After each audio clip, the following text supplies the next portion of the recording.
Uh, let's see. So the first speaker is going to be Dan, and his speech is going to be 5 to 7 minutes, and it's on resume hacks. So Dan, whenever you're ready, if you would please take the podium. Excellent. Thank you, Mr. Toastmaster and honored guests.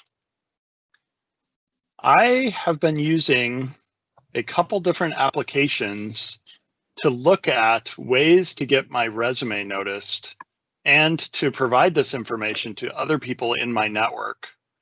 I read about it on LinkedIn and signed up for a website called JobScan. And what JobScan allows you to do is take a job that maybe interests you. So here I have a customer success manager position that is posted on Microsoft's website as well as LinkedIn. And I can grab the job description and qualifications for this job and copy them into a tool like JobScan. Let's see if it lets me do my scan here. So all the qualifications go in, as well as your resume. Get out of my header and footer here.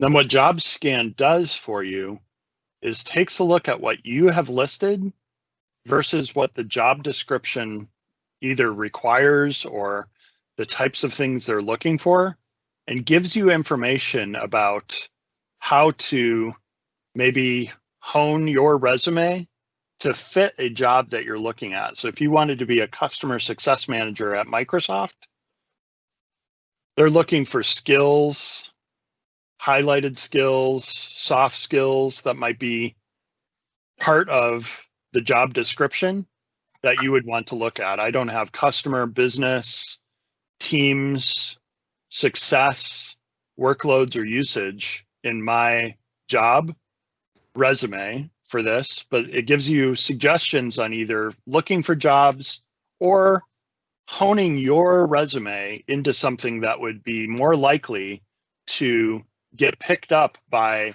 either automated bots that are looking at these or by a human being when they read your resume.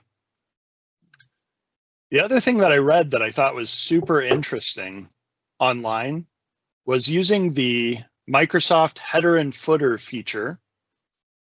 So if I go under Insert, Header, and display my header, somebody had suggested that you can actually put a header into your resume, and by making it the same color as the background of your resume, put in information that gets picked up by a computer, but that wouldn't necessarily be viewable when somebody looks at your resume, just getting to know your experience. So I could put in maybe keywords up here, like customer centric, team player, success engagements,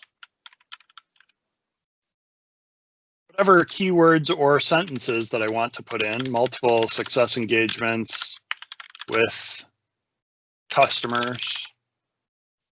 And then if I take this and make the font very small, I'm at 5 point right now, and then I make the font invisible, that's one way to potentially get the attention of people that are you're trying to influence to at least look at your resume and get a sense for whether you're a good fit for the job. The other thing that occurred to me was that there is info behind the scenes in a Word document, like comments. And the comments, when you actually search the file format, show up. So if I put in things like CSM, management, customer here, and even spell out customer success manager,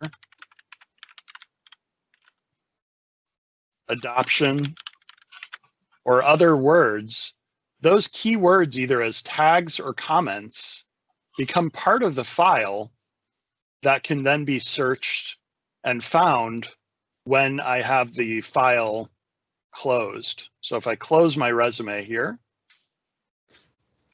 and I search for something like adoption, adoption shows up because it's not in the resume itself, but it's in those tags that I associated or comments I associated with my resume.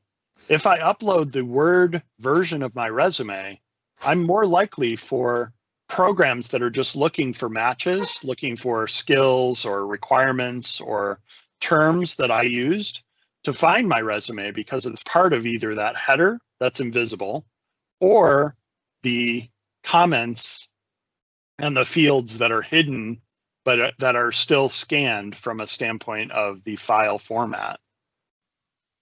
So these are two things that I read about and thought might be interesting if you are on a job search or you find yourself wanting to see how these might affect your opportunities to learn about new jobs and get to that next step, which is maybe a phone call and phone interview, or the next steps in the hiring process. Thank you very much, Mr. Toastmaster. All right, Dan, thank you very much. That was really interesting and definitely has me thinking about a few things. So thank you.